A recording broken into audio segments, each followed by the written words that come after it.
If you've ever tuned in to Deadliest Catch, then you've almost certainly heard the name Wild Bill Wichrowski. He is the fearless and fiery captain who dared to face the brutal storms of the Bering Sea head-on. Viewers admired his grit and determination, hailing him as a true legend in the world of commercial crab fishing. But as is often the case with larger-than-life figures, the man behind the wheelhouse wasn't without controversy. Alongside the respect and admiration came rumors, whispers, and even open complaints. Critics claimed he pushed his crew too hard, pushed them past their breaking points, and let his fiery temper dictate the mood of the deck. Then, one day, Wild Bill made a decision so unexpected and so shocking that even his most loyal fans were left stunned. The question hung in the air: who exactly is Wild Bill Wichrowski, and what appalling moment turned everything upside down? To answer that, we have to rewind the clock and look back at the life that shaped him, before Wild Bill became the captain known to millions through television screens. He was just another fisherman trying to find his place in the world. Born in Irwin, Pennsylvania, east of Pittsburgh, on May 25, 1957, Bill grew up far away from the ocean. As a young boy, he never imagined he would one day be staring down death on the icy waters of the Bering Sea. Yet, in a way, it seemed destiny had been quietly calling him all along. After graduating from Norwin High School in 1975, Bill wasted no time charting his path. At just 18 years old, he enlisted in the United States Navy and relocated to the West Coast, a move that would forever alter the course of his life. The Navy forged him into the man who could one day withstand the grueling reality of crab fishing. He served for 4 years, learning not just discipline and toughness, but also the ability to stay calm in the face of crushing life-or-death pressure. Those who knew him back then remembered him as sharp, ambitious, and stubborn to the core. But the Navy couldn't contain him forever. When his service ended, he looked toward Alaska. Stories of king crab fishermen making serious money, combined with his military background, created a perfect storm that pulled him northward. By 1979, Bill Wichrowski was standing on the deck of an Alaskan fishing vessel, ready to take on a brutal new chapter of his life. The years that followed tested him in ways he could have never imagined. The work was grueling, exhausting, and dangerous beyond belief. Picture the freezing spray of the Bering Sea slamming against your face at midnight, your boots sliding across an icy deck as you and your crewmates haul in crab pots weighing hundreds of pounds. Most men would break under the strain, but Bill wasn't most men. His Navy training gave him endurance, and his unshakable personality fueled his determination. By the 1980s, he had established himself as a full-time fisherman. Working on some of the toughest boats in the fleet, he started at the very bottom as a greenhorn, but he climbed quickly. He mastered the brutal, unforgiving art of crab fishing, moving through the ranks until he eventually wore the captain's hat himself. His background as a naval engineer and boat electrician only reinforced his reputation as a man who could solve problems on the fly. No matter how tough things got, yet his personality was just as memorable as his skills. His quick wit, biting humor, and notorious temper set him apart. Some crew members admired it, while others found him difficult to work with. That complicated mix of admiration and resentment followed him throughout his career. Still, Wild Bill wasn't defined only by his work. He was magnetic, charismatic, and impossible to ignore. Whether he was in a dockside bar, onshore, talking with locals, or commanding his crew on deck, he was the kind of man you remembered after a single encounter. That combination of grit and charisma eventually caught the attention of television producers. But long before the cameras rolled, he had already lived a fisherman's life to the fullest. For decades, Bill fought through king crab and snow crab seasons, endured brutal storms that could snap a vessel in half, and survived injuries that would send many others home for good. Through it all, the Bering Sea remained as dangerous as ever. But Bill endured, fueled by sheer willpower and stubborn resolve. By the early 2000s, however, the fishing industry shifted. The economy weakened and crab fishing became less lucrative. Bill stepped away from commercial fishing for a time, running a sport fishing company in Alaska and Costa Rica in 2005. But after 3 years, he found himself restless. The Bering Sea still called to him. By 2008, Bill was back at it, returning to commercial fishing. Around that time, the Discovery Channel launched a daring project to showcase the hidden and perilous world of crab fishing through a new reality series. Catch, Bill's decades of experience, made him a perfect candidate in 2010. During the show's sixth season, Wild Bill joined the series as captain of the Kodiak. His arrival was explosive. Viewers weren't sure what to make of him. He barked orders, pushed his crew relentlessly, and ran his vessel like a warship. But beneath that intensity, there was something magnetic. His Navy years and decades of experience had forged a captain who was both respected and feared. Almost overnight, Wild Bill Wichrowski wasn't just a fisherman, he was a TV personality, embodying everything thrilling, terrifying, and controversial about life on the Bering Sea. Over more than 3 decades, Bill had endured it all. Deadly storms, crippling exhaustion, brutal accidents, and the constant threat of death. His motto was simple, yet powerful. Hard work and attitude make the difference. He earned the nickname Wild Bill not only for his temper, but also for his unconventional ways of keeping his crew sharp and motivated. While his reputation could intimidate, he consistently proved he had the skills to back it up. Off-season, when he wasn't filming or fishing, Bill often retreated to San Carlos, Mexico, where he lived with his wife, Karen Gillis. Together, they raised 3 children, Larson, Delia, and Jake Wichrowski, and often shared glimpses of their life with fans through social media. Beyond fishing, Bill enjoyed sports fishing, horseback riding, and supporting causes close to his heart, such as the Wounded Warriors program. His long career, combined with his television success, built him an estimated net worth of around $3 million. But for fans, his true worth wasn't measured in dollars. It was in the stories he carried from the Bering Sea, the risks he survived, and the legacy he left behind as one of the most unforgettable captains to ever brave the world's most dangerous. Season after season, Wild Bill proved himself by bringing in crab. His crews may have grumbled about his methods, but deep down, they respected his ability to deliver results. And in the world of crab fishing, where one wrong move can end in tragedy, results were the only thing that truly mattered. By the mid-2010s, it cemented his reputation as one of the defining captains of Deadliest catch. His fiery temper, along with his physical presence towering, rugged and commanding, made him stand out. Fans tuned in not just to witness the storms and the endless hauling of crab pots, but also to see what Wild Bill would do next. His rise on the show mirrored the seas he worked on, thrilling, unpredictable, and always dangerous. Bill wasn't the kind of captain who followed the rules or played it safe. He was bold, messy, and sometimes reckless. And it was exactly that combination that made him one of the biggest stars in the series. But behind the fame and reputation were struggles the cameras didn't always capture. Wild Bill Wichrowski may have been a staple of Deadliest catch, but he faced his fair share of personal battles and health challenges behind the scenes. One of the earliest and most visible struggles came with his health. At the end of season 19, he received devastating news that shook his future on the show. He announced in 2023 that he had been diagnosed with prostate cancer, the most common type of cancer affecting men in the United States. When Wild Bill revealed this diagnosis, both fans and the fishing community were stunned. For a man known for his strength and resilience, hearing that he was fighting such a serious illness was hard for everyone to take. Even with the diagnosis, Bill refused to let cancer stop him from working. He kept showing up, though this time he made sure to prioritize his health above all else. While he wasn't featured in every episode of season 20, he did appear enough to update fans on his health and treatment in 2024. One of his driving reasons for staying on the show during this period was to use his platform to raise awareness about prostate cancer. He wanted viewers to take their health seriously and encouraged early testing. By allowing his treatment process to be filmed and documented throughout season 20, he turned his personal battle into a way to spread awareness and help others.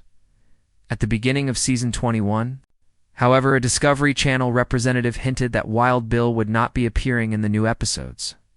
By February 2025, Bill himself shared an update on his health. His treatment regimen, which included the implantation of radioactive seeds and hormone therapy, had shown positive results, and he seemed to be cancer-free. Still, he was honest about the side effects, explaining that the reduction of testosterone levels during hormone therapy came with its own set of challenges. While necessary, it was not easy. When Season 21 premiered on August 1, 2025, Bill was noticeably absent from the first episode. This wasn't the first time his health had forced him to slow down. Years of intense fishing had already left their mark on his body. Fans had noticed him limping across the deck and wincing in pain. What many didn't know was that Bill had been quietly battling a severe hip injury. Season after season, the pain grew worse, and for a captain whose career depended on physical strength and endurance, this was a brutal reminder that even the toughest men have limits. One day, while fishing in rough seas, Bill had to leap from the wheelhouse to the deck to grab a life ring during a storm. The jump made his hip injury unbearable, and in February 2018, he underwent surgery. Thankfully, the operation was a success, and he was able to return to work. But his hip wasn't his only battle. Years of hauling heavy gear, braving freezing weather, and pushing his body beyond its natural limits also left him with severe back problems. The pain was so bad that even climbing into the wheelhouse became a struggle. Still, Bill refused to let weakness define him. He fought through the pain and stayed loyal to the life he had built on the Bering Sea. Of course, health issues weren't his only struggles. Life behind the camera was just as challenging. Unlike other captains who enjoyed years of fishing away from the public eye, Bill lived much of his later career under constant scrutiny. Reality television meant every argument, mistake, and heated exchange was broadcast to millions of viewers. Fans didn't just judge him as a captain, they judged him as a man. He had to carry the image of the fiery, authoritarian leader, but under the spotlight. The pressure only grew heavier. On top of that was the mental strain of captaining a vessel in one of the most dangerous workplaces in the world. The safety of his crew always rested on his shoulders. Every decision, whether to push forward into a storm or retreat to safer waters, was a choice that risked human lives. The burden of knowing that one mistake could mean disaster weighed heavily on him. Bill's intense personality magnified the stress. He expected perfection, and when things went wrong, as they often did in the chaos of the Bering Sea, fueled his frustration and explosive. Temper.death was always a shadow on the horizon. Over the years, Deadliest catch documented fatalities, medical emergencies, and near-death experiences. For Bill, these moments stripped away the television persona and showed his humanity. He wasn't indestructible, as fans often believed. He was a man being pushed to his limits.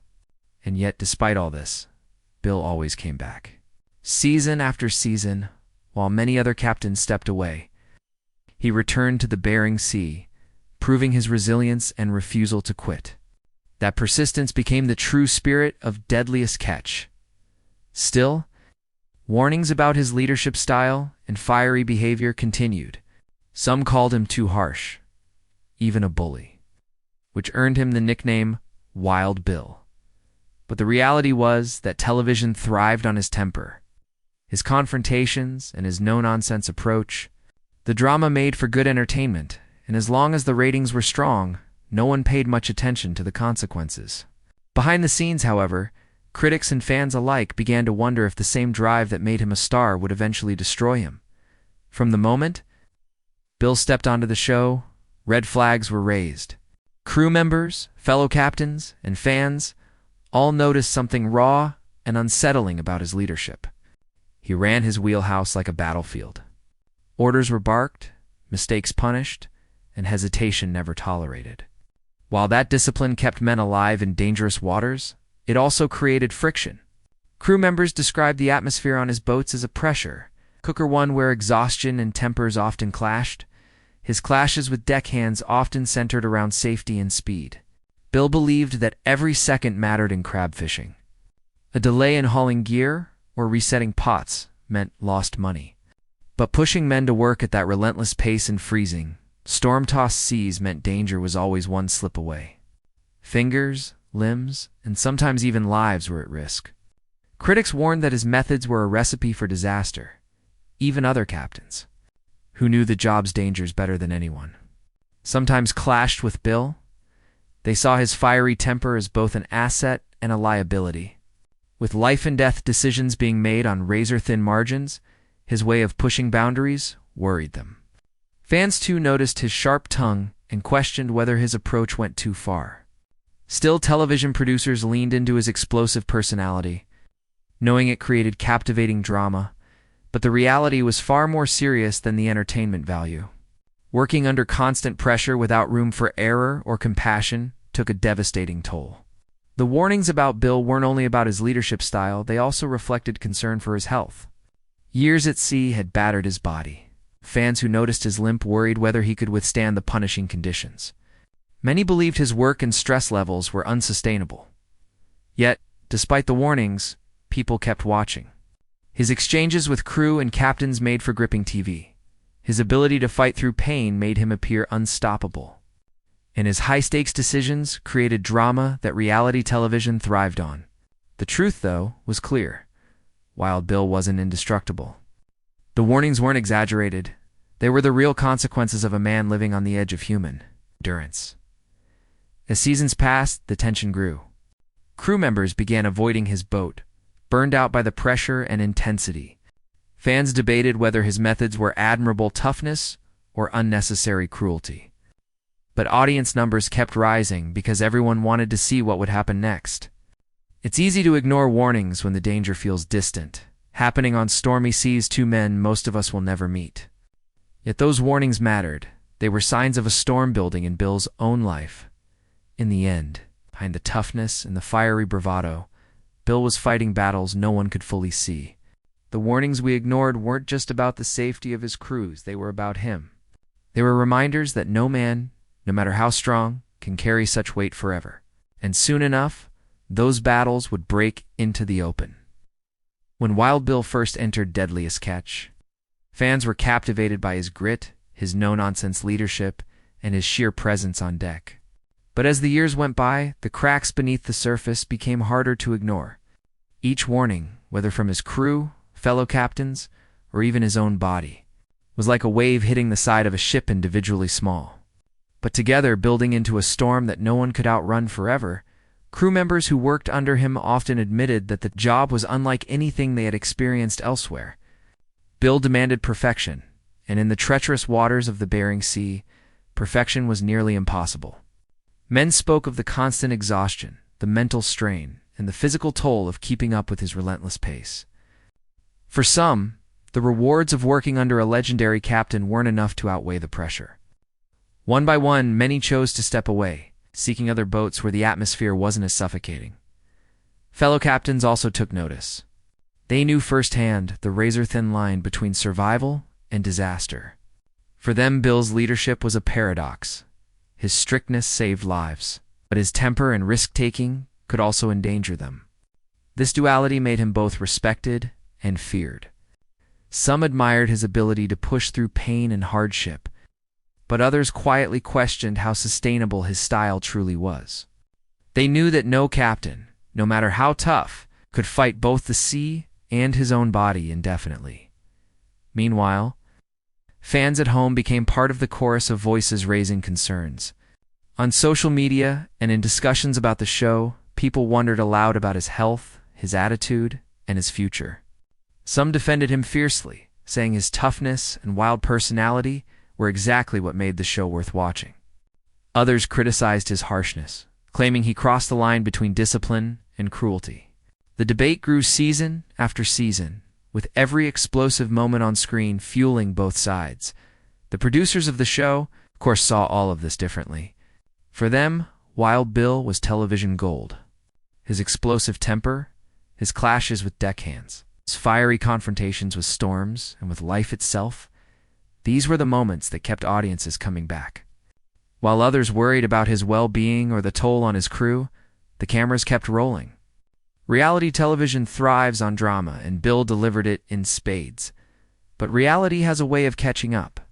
As Bill continued to battle health problems, first his hip, then his back, and later prostate cancer, the warnings that had once seemed like background noise grew louder. He wasn't the indestructible figure fans had once imagined. He was a man, vulnerable and human, carrying the weight of expectations, physical pain, and the dangers of the sea all at once. Every time he limped across the deck, every time he winced while climbing into the wheelhouse, fans were reminded of the toll. Every time he returned to the show after surgery or treatment, they saw resilience but also the price of refusing to step away. The line between admiration and concern blurred. Was Wild Bill a symbol of toughness, or a warning of what happens when toughness becomes a cage you can't escape from?